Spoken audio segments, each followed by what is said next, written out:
I was just gonna say that I'm trying to get out of the habit of just buying books while I'm doing a whole entire book haul.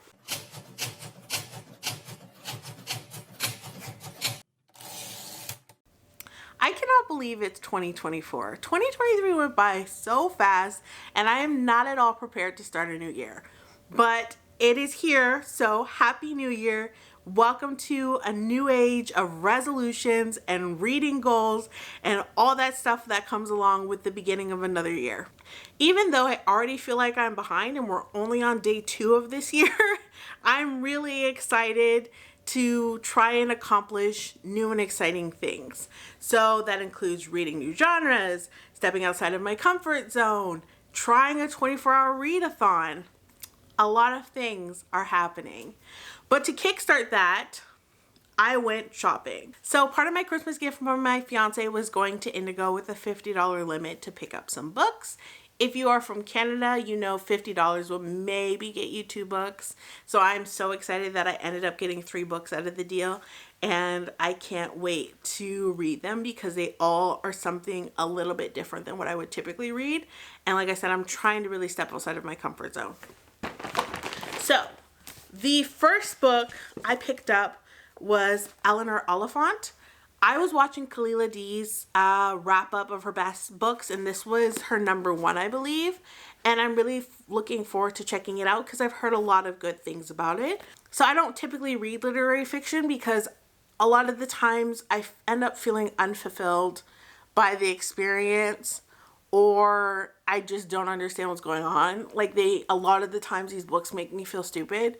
But this one sounds really good, and it's got a lot of good reviews, so I'm assuming that it's something that most people can get into. So this book follows Eleanor, who is a little bit different and weird and quirky, and she kind of hangs out with this IT guy from her office to try and get over her profoundly damaged heart. So what I liked about this book is that it seems like the main character is on the spectrum or neurodivergent, and that's something I'm exploring within myself. So I'm looking forward to seeing this kind of main character that I can relate to. One book that's really good for that is Actor Age Eve Brown by Talia Hibbert. Both the characters in that book are on the autism spectrum, and it gives you a different insight to seeing what that looks like for a person. And if you're on TikTok, I feel like you've probably seen a lot of videos about that because a lot of people are getting late life diagnosis, but I wanted to read more stories like that. So we'll see if we can actually get into this one. The next book I picked up is Camp Damascus. Last year, I read my first ever horror book, and I really enjoyed it, which led me to read a few more. So I wanted to continue that journey this year, so I picked up this book. This book is about a gay conversion camp in the mountains and the very sinful things they're doing to try and turn these people straight. And it seems like it's going to be kind of like hopefully a more intense Lakewood. This book seems really good, and I'm hoping to pick it up for... oh, what is it? I think it's Halloween in the summer that somebody runs. And I wanted to get a good collection of scary books to try and read throughout the year. The last book I picked up is a little bit more in my comfort zone. How Moon Fuentez Fell in Love with the Universe. So this seems to be a little bit more of a romance. As you can see, I got it for $6. That's a steal. So this follows Moon, who has a very famous twin sister, which makes her feel like the uglier sibling out of the duo. And to kind of escape that, she decides to work as a merch girl on a tour bus for a band. And there she meets a guy. And of course, love ensues. And it sounds really cute, and it's by a diverse author. So I'm trying to step outside of my comfort zone of reading books that are just written by Black people or white people and explore different identities and the stories that they have to tell. So those are the books that I got from Indigo, which is amazing. I'm really excited about that. But moving on to Amazon. This is huge. What? Who picked these proportions? Is it me? Or is this books? Yeah, this book's kind of a little big, you know? Yeah, this book is huge. Who did this? This is gonna look awkward on my bookshelf. I honestly think every book should be the same size. Every single book. I don't care if it's hardcover, I don't care if it's softcover, I don't care if it's fantasy. Like, obviously some can be thicker than other ones because more words means more pages. But like these dimensions, you just make the shelf look awkward when I have like you and then everybody else is smaller than you. But I'm done. I will stop complaining. So I read this one over the holidays on Kindle Unlimited, and I loved it. I think this was my favorite holiday read of the entire season, and I highly recommend you check it out. And so the holidays I decided to buy so I can have a physical copy because I do believe I'm going to read it again. And I'm trying to get out of the habit of just buying books and then seeing if I was just going to say that I'm trying to get out of the habit of just buying books while I'm doing a whole entire book haul. So I'm lying to myself. That was a delusional moment. Yeah, so I am trying. I'm going to read more books on Kindle. If you saw my last video, you know I got a Kindle. So I'm going to try and read more books on Kindle and stop buying books, this whole haul excluded. Like, let's not count this. But I got The Holidates, which is a really cute romance about this girl who gets left on her wedding day. Her fiance runs off with her best friend. It breaks her heart. She wants to move on from it, and she doesn't want everybody taking pity on her. So when the holidays come around and she knows that she's going to have to go to her family's house and back to the small town where she got left, she tries her hardest to find a date, but she's doing everything wrong. So in comes this grumpy bartender. It's Grumpy Sunshine trope. And he's witnessing her first dates because she brings all of her first dates to this one bar. And so he decides he's going to help her find the perfect match for her holidays. But obviously he's the perfect match. And it's a fake dating trope. And it's got a lot of cute moments. And like I said, it's Grumpy Sunshine. So it was a 5-star read for me. And I really think you should read it too. And then you should tell me what you think about it so we can talk about it together. But I got that one, and then I got this one, which is really thin. How many pages is this? Oh my god, this isn't even 300 pages. I've never seen a fantasy book that is less than 300 pages. I should have started my year off with this book. I could have blown through this book and started accomplishing my goal of reading more fantasy this year. This is wild. Okay, well, I've heard a lot of great things about this book, and people who have read it have really enjoyed it, and there's a second one coming out, but it's gonna take me like a day and a half to read this. This is wild. So in this world, gods are forbidden. They are frowned upon, they're not liked, they're banned, they're killed. I don't know how any other way to say that they are thoroughly hated. So the character Kissin, I don't know if I'm saying her name right, but we're going to keep progressing with it. The character Kissin is a Godkiller. She literally gets paid to hunt down gods to kind of avenge her thirst for the god that killed her family. And along the way, she meets this girl who has a god bounded to her soul. She cannot kill the god without killing the girl, so she vows to help her. So they start a journey to the land where the gods still roam free, and a knight joins them, and they just become a little found family, and it sounds really cute. So I'm gonna enjoy checking this one out, and I'm gonna read through it really quick, and I'm gonna feel so freaking accomplished because it's a fantasy book, but it's short. So those are the books I got from Amazon.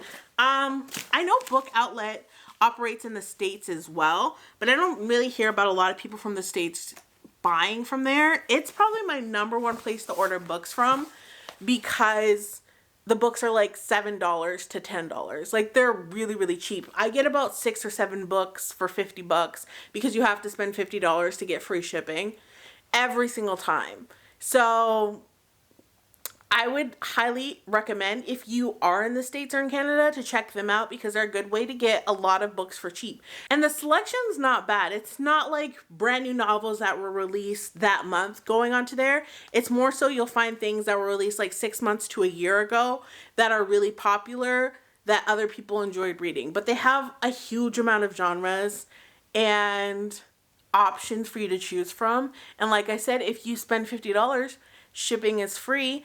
And so you can't, girl math, you can't help but spend $50. Why would I pay $7.99 in shipping when I can pay $7.99 for a book? Why would I get 3 books when I can get 7 books? You just have to take you have to spend the $50. But I placed a big order with them because, like I said, you have to spend the $50. And the books do tend to come fast. I think I saw on one of the Facebook groups I'm in that it takes a little bit longer if you're in the States, but it's still definitely worth the deal. And it's probably going to be cheaper if you're ordering from the States because the American dollar is more than the Canadian dollar is worth more. The American dollar is worth more than the Canadian dollar. So while it may be like $7.99 for us, it might be $5.99 for you. So this time around I got 6 books. I'm gonna make a what are my goals for the new year type of video, but just to let you in on a little secret, I'm trying to read less romance. I think my like reading wrap-ups was like I read 60 to 80% romance novels. Like that's all I read last year. I know I took a break from fantasy and I just got into horror in like October, and thrillers I wasn't reading much of. So it made sense that most of my books were romance, but I'm trying to knock that down to like 40% this year. But speaking of romances, I got The Neighbor Favor. I understand what I just said. I just keep contradicting myself in this video, but I can't help but at least pick up a few romances when I'm picking up other books. It's almost like a sin in my household not to buy romances when I'm buying other books. So stop judging me. So in The Neighbor Favor, this girl Lily, yes, Lily, is corresponding with her favorite author through emails over the course of months, and then suddenly he ghosts her. So this kind of breaks her heart because she found herself starting to fall for him and she's trying to figure out how to get over him. But before she can, she realizes she needs to find a date for her sister's wedding because she does not want to go by herself. So in comes her neighbor, who is very shy and cute and adorable and sweet. And so she asks him to be her date, I'm assuming. It doesn't say that outright, but I'm assuming she does because they brought up the fact that she needed a date. But little does she know, he is the same author that ghosted her. And when he figures out she is the same Lily, he doesn't know what to do because he tries to push people away from himself for some reason. So I got that romance book. And I got this romance book. But in my defense, everybody talks about Ali Hazelwood and how good her books are. So it only makes sense that I at least read one of them to see if I can be a part of the hype train. So I had to. I chose, this was the only one they had. I don't know if this is the best one out of all of them that she wrote. I know that they say that her books are copy and paste. They all include women in STEM. They all include her having some sort of job problem, and they all include the man coming to kind of save her from that issue or stand up for her. So I don't know. I don't think it matters which one I start with. I think if I like one of them, I'll like all of them. But if there's one that's better than the other ones, let me know, because I'm not reading this anytime soon, and I'll pick up I'll get the other ones on Kindle. Because we're not buying books, remember? We're not buying books. So I'll get the other ones on Kindle and check those out first if you think those ones are better than this one. The next book I got is Finding Me by Viola Davis. I listened to this on audiobook and I really loved it. It was such an insight into her as a woman and her career, and it made me admire her so much more. And I wanted to own this so that I could give it to other people. I don't think I'll pick it up and actually like read it again myself because the audiobook is read from her voice, and her voice is so calming and soothing and fun to listen to. So I think if I ever wanted to read it again, I would listen to the audiobook again. But I want to be able to like hand this out to my friends and be like, fall in love with her as well. It's so interesting because you don't know things about actors. Even if you know things about their current life, you don't know about their life before they became famous. Like, I did not know that she was so poor in her childhood, or that she went to Juilliard, this very prestigious school, or that she started by acting in like plays and Broadway and things like that before she moved to TV and film. So I feel like it taught me a lot about her, and I loved her from How to Get Away with Murder, and started really following and going back to her whole catalog and exploring her career, and to see that everything she went through to get to that point and everything she was able to accomplish from then on, like the fact that she's an EGOT person, is amazing, and to see where she came from to get to that point is equally as amazing. And I think she brings up something very interesting. I don't know if you have been on TikTok or Twitter, but Taraji P. Henson talked about how little she gets paid, despite the fact that she is such a name brand, highly respected actress. And Viola Davis talks a little bit about this in the book and some of her interviews, how she's considered to be the Black Meryl Streep, but she does not make anywhere near as much as Meryl Streep does. And that's kind of explored in this book as well. To show you that I am trying to change, let's talk about the books that are not romance. So the next book I got is Such Sharp Teeth. I believe this is another horror book as well, about a girl who gets bitten by a werewolf and her life starts to change. And it's giving me American Teen Wolf vibes, the 80s movie, not the TV show. Or have you, probably not, have you ever heard of the movie Ginger Snaps? It's really old, and I'm pretty sure it's Canadian, but it's about this girl who gets bitten by a werewolf, and slowly she starts to change into one. And I feel like this is gonna be the same thing. So I did well. This is a horror book, more horror exploration. The next book is probably the one I'm the most excited about, which is Killers of a Certain Age. This book follows a group of older women who have been working as like assassins and spies their entire life. And when they're sent on a vacation by like their agency, they find that there's somebody trying to murder them, and they realize that they're being put out to pasture. So they need to show these new assassins what it means to be an assassin, who the OGs are. Like, I taught you. I set the standard.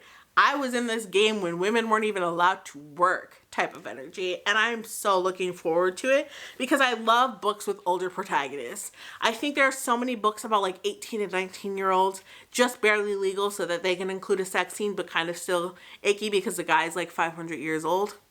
That type of vibe. Or 18 and 19-year-olds exploring life, which was great when I was like 18 or 19, but I'm getting up there in age. I'm only in my 30s, but I'm mentally preparing to be in my 60s. I'm mentally preparing to go through menopause. And so I want to read people who like show me the diversity that exists in life, that there is life after being in your 30s, because when I was growing up, there was not life after being in your 20s. Last but not least, I got It's Kind of a Funny Story. I read this book back in high school and watched the movie for it back in high school.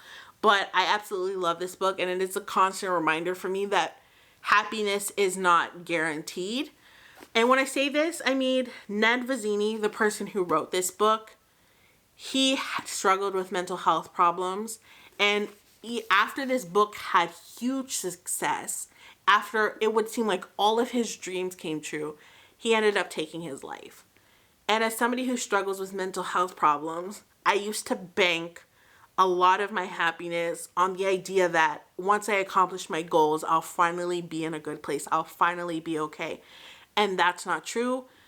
That's not guaranteed. So now I'm just trying to find happiness in the everyday moments and trying to find a way to balance out my mental health problems so that they do not overtake. And so this book really helped me explore the struggles that I was going through in high school that nobody was really talking about, because even if somebody was also suicidal, I don't think it's like something you announce to anybody else. And so having books like this one really helped me come to terms with the fact that I needed help.